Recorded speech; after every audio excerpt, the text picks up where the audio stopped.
Olá, olá a todas, olá a todos. Para quem não me conhece, eu sou Paulo Fleury Teixeira, sou filósofo e sou médico e estou divulgando uma série de vídeos com o objetivo de ajudar na compreensão das grandes transformações históricas pelas quais estamos passando. São conteúdos de natureza política, econômica, geopolítica, sobretudo, dando conta de aspectos da estrutura histórica, social, em transformação que o mundo está vivendo, e eu estou fazendo esse esforço em grande medida, mantendo isso aqui, porque é uma via analítica que eu não tenho visto outros autores, nem divulgadores ou intelectuais, nem na mídia,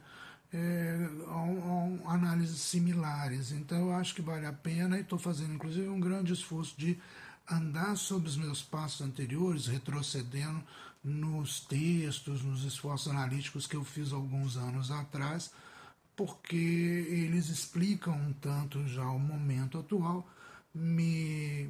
É útil isso porque eu revejo minha estrutura de pensamento, o desenvolvimento dele, e também porque eu posso checar o acerto e erro de cada previsão, de cada conceito, de cada ideia que foi ali já lançada e que talvez eu continue desenvolvendo. Os últimos vídeos, perdão, o último vídeo foi especificamente sobre o tema do socialismo. O que é o socialismo? Tem um caráter um tanto ideológico, né, da disputa ideológica. E, além dos vídeos, nas últimas semanas, eu divulguei uns 2 ou 3 textos com esse conteúdo ideológico, dando conta do que eu acredito que sejam os grandes temas ideológicos do presente. E como se trata de ideologia, certamente aqueles que lançam luz sobre o futuro, ou que pretendem fazer isso, né? E fiz já, então divulguei 2 textos, eu acredito que 2. Um foi sobre a disputa entre anarcocapitalismo e anarcocomunismo. E algo que parece até para a grande maioria das pessoas sem sentido no presente, no entanto, se mostra cada vez mais presente essa temática no próprio discurso, especialmente da extrema-direita, que tem se assumido anarcocapitalista. Veja os exemplos do Javier Milei, esse palhaço assassino, presidente da Argentina, que se arvora anarcocapitalista e está agora tecendo uma rede de apoios que tem como ponto central a Palantir. Palantir é um nome que, se você ainda não ouviu, com certeza vai passar a ouvir daqui para frente. Se trata da principal empresa de inteligência artificial militar nos Estados Unidos. E eles recentemente lançaram um manifesto onde os seus líderes se declaram anarcocapitalistas também. E nesse texto eu procurei mostrar que o anarcocapitalismo necessariamente deságua numa forma de autoritarismo, um autoritarismo de facções, de milícias, dos grandes capitalistas, superpoderosos, alguma coisa que tem gente hoje chamando de tecnofeudalismo. Sim, eles seriam donos, cada um do seu feudo econômico, social, sem limites para o seu poder. Essa é a ideologia anarcocapitalista em sua resolução prática, objetiva, né? E o segundo texto foi sobre o embate mais presente, mas ainda assim não totalmente presente no dia a dia das pessoas, que é subsidiário a esse, né, do anarcocapitalismo versus anarcocomunismo, que é o do socialismo versus o capitalismo liberal, ou o capitalismo liberal, conservador, versus o socialismo. E no texto, perdão, no vídeo anterior, eu procurei avançar ainda sobre esse tema, discutindo o que é propriamente o socialismo.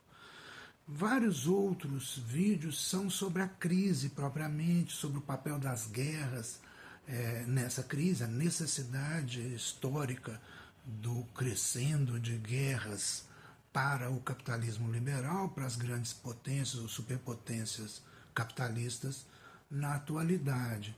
E também sobre a perspectiva de superação dessa condição crítica em que a gente se encontra, da grande crise econômica, do fim da onda neoliberal e do papel do socialismo, da China e do socialismo nessa superação da crise histórica em que a gente encontra. Eu dei sempre muito destaque, porque deve ter, ao surgimento, ao desenvolvimento de uma nova governança mundial. Certamente a solução, a resolução dessa crise virá por maior integração e melhores recursos de governança, maior integração social e produtiva, né, mundial, e melhores recursos de governança mundial compatíveis com esse desenvolvimento material que nós estamos vivendo e que forja e se realiza na integração da economia mundial. Hoje nós vamos tratar de um terceiro ponto presente nos debates ideológicos, aquele que é mais presente, mas que é também o mais manipulado e é o menos profundo desses embates, que é o embate em torno da democracia, ou a democracia versus o autoritarismo. Então hoje nós vamos tratar desse tema especificamente, da democracia em contraposição ao autoritarismo, e o que a gente deve destacar de princípio é que, numa visão de futuro, o embate ideológico fundamental é aquele da anarquia, em torno do tema da anarquia.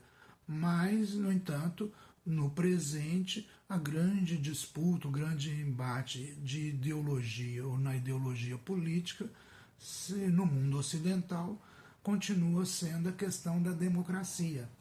E nada parece ser mais consensual e inquestionável no mundo ocidental, seja nos países ricos ou nos seus vassalos, do que essa ideologia da democracia. Ainda que isso esteja um tanto abalado hoje em dia, como eu acabei de dizer, por esses avanços neofascistas em função da grande crise estrutural que estamos vivendo, mesmo assim a democracia continua sendo a grande bandeira ideológica no mundo ocidental. Sejam democratas conservadores, sejam os sociais-democratas, né, dos países dominantes no sistema, o chamado norte ou oeste global, e hoje ainda se agarram a essa retórica da democracia contra o autoritarismo, do Estado democrático de direito contra as ditaduras e os governos considerados de exceção ou ilegítimos.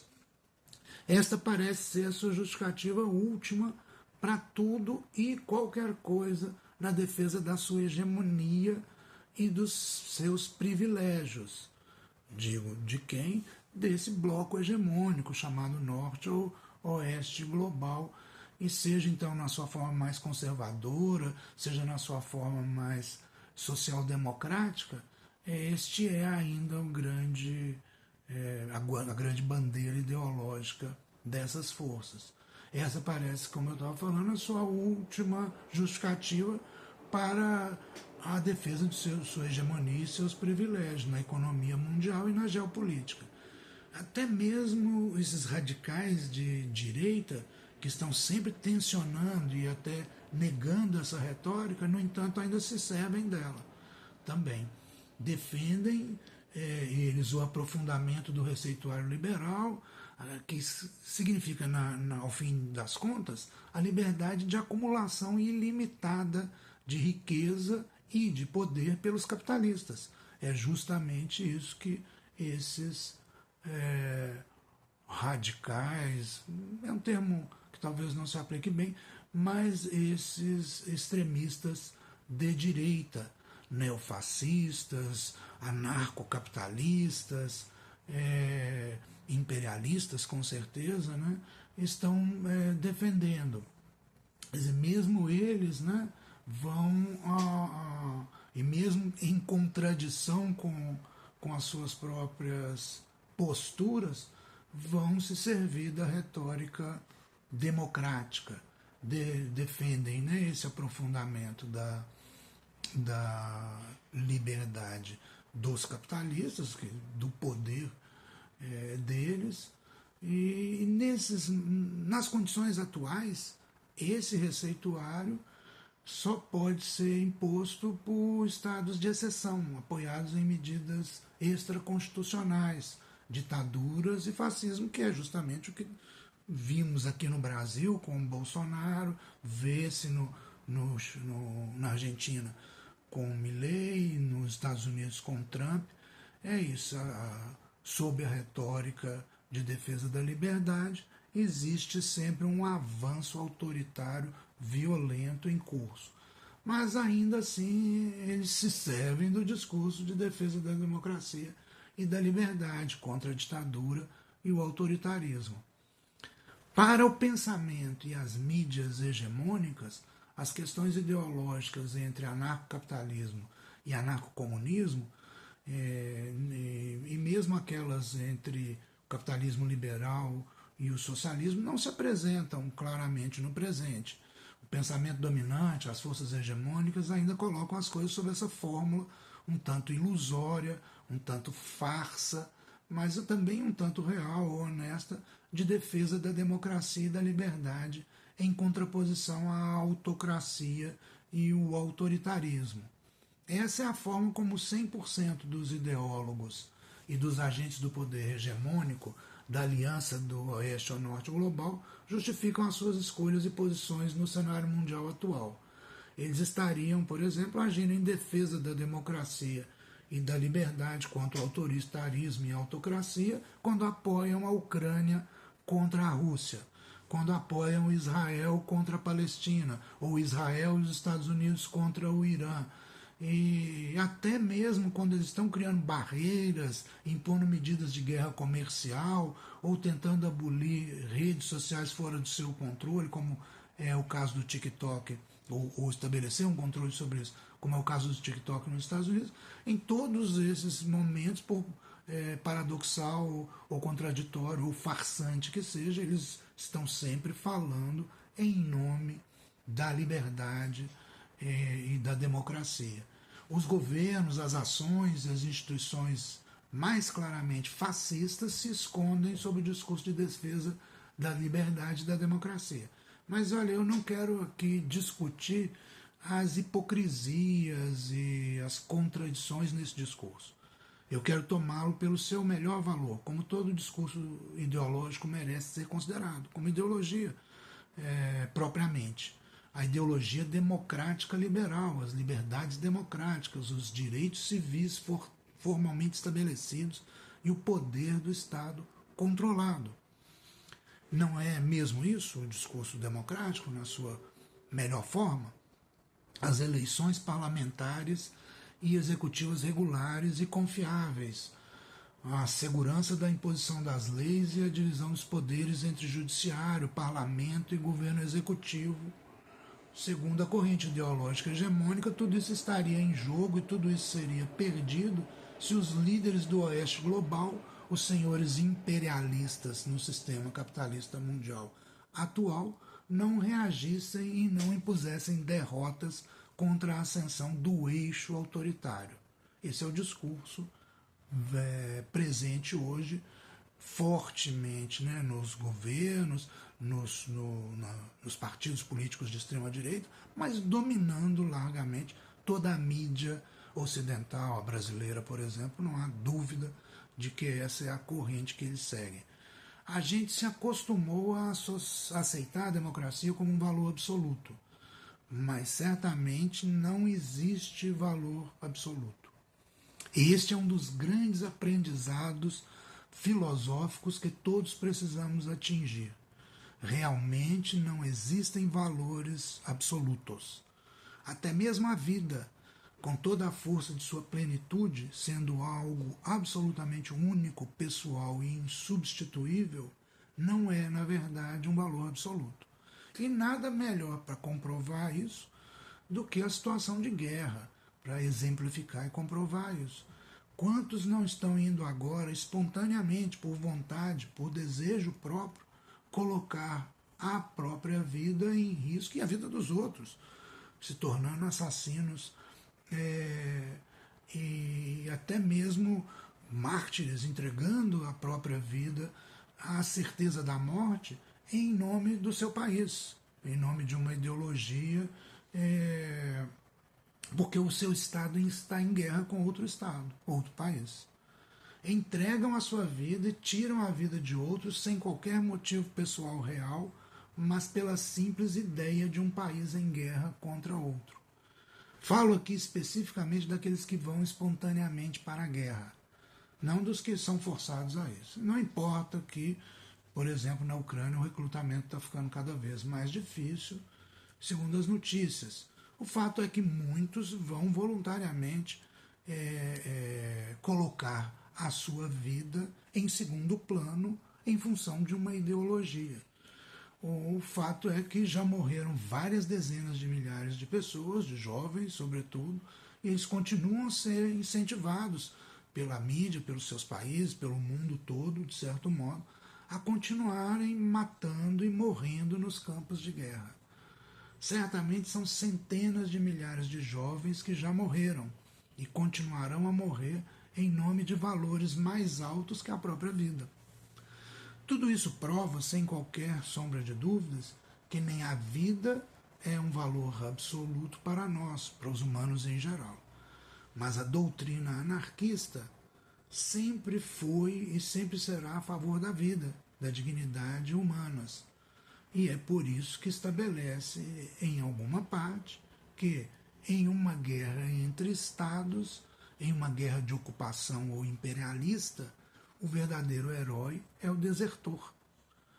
Nesse sentido, anarquistas podemos entender bem como um dos maiores, ou o maior herói norte-americano na Guerra do Vietnã foi o grande campeão de boxe Muhammad Ali, que se recusou a lutar contra quem realmente não era seu inimigo, não era inimigo do seu povo. Mas, feito esse parênteses, o fato é a própria vida não é um valor absoluto. Não é e não pode ser, porque não existem valores absolutos. E muito menos, então, valores ideológicos ou políticos, como a liberdade ou a democracia, devem ser tomados como absolutos. Nunca foram, nunca serão, isso simplesmente não existe. Não existem valores absolutos e toda vez que você aceitar uma doutrina qualquer de valores absolutos, você estará aceitando uma submissão a uma imposição ideológica contra você mesmo. Tudo realmente é relativo e vamos conversar sobre isso. A liberdade, a minha alma, a liberdade. Quem pode amar mais a liberdade do que um anarquista? Mas só um tolo pode aceitar, acreditar na liberdade burguesa ou capitalista como a melhor ou a única possível, como um valor ou um modelo absoluto de liberdade. Afinal, de qual liberdade você está falando, carajo? Agora, a gente precisa dar ainda um passo adiante e aceitar que, além de nada ser absoluto, tudo é contraditório. Coisas tão simples de se perceber, mas tão difíceis de se aceitar. Eu cheguei, depois de muito estudar filosofia, de lidar durante toda a minha vida, com a tentativa, pelo menos, de uma análise aprofundada da realidade, e também com alguma ajuda do DMT, eu cheguei ao recurso ao pensamento paradoxal, sem constrangimentos e resolutivamente. Não posso deixar de aceitar isso e estabelecer isso como um valor cognitivo ou heurístico e até mesmo como a base da certeza, ainda que seja tudo tão incerto. No caso da liberdade, o que eu sempre digo é que nós, os anarquistas, somos mais libertários que os liberais. Temos que ser pela natureza do nosso negócio. Somos anarquistas, porra. Não somos liberais capitalistas. Não nos misturem com isso, com esse pensamento unilateral e historicamente derrotado. Eles querem a liberdade da guerra. Eles hoje, aliás, querem e precisam da guerra, os capitalistas, os liberais. A resposta econômica liberal à crise leva à necessidade da guerra e a economia militar parece ser até uma forma de saída da crise, porque é uma demanda impositiva, forçada, como eu analisei em vários vídeos nessa série. Mas o seu sentido é apenas destrutivo e ela terá como consequência, no mínimo, o atraso no desenvolvimento e acesso a mais e melhores recursos produtivos para o atendimento de necessidades e desenvolvimento das potencialidades das pessoas, que é o que faz o verdadeiro crescimento. A guerra é inútil e destrutiva, mas o sistema capitalista mundial agora busca a guerra como uma solução, assim como busca o anarcocapitalismo como uma resposta. É certo, portanto, que eles falarão em nome da liberdade, para apenas desembocarem em mais autoritarismo e mais violência. O verdadeiro paradoxo anarquista da questão da liberdade não é este, no entanto, e sim é o fato que a maior liberdade se dá no maior controle, e como corolário, no paradoxo secundário inverso, de que no menor controle, ou seja, no maior descontrole, a gente deve encontrar também a menor liberdade. Vamos ficar por aqui por hoje. No próximo vídeo vou tratar da via social-democrática, que ainda é importante para o mundo. Um abraço a todas e todos e até a próxima.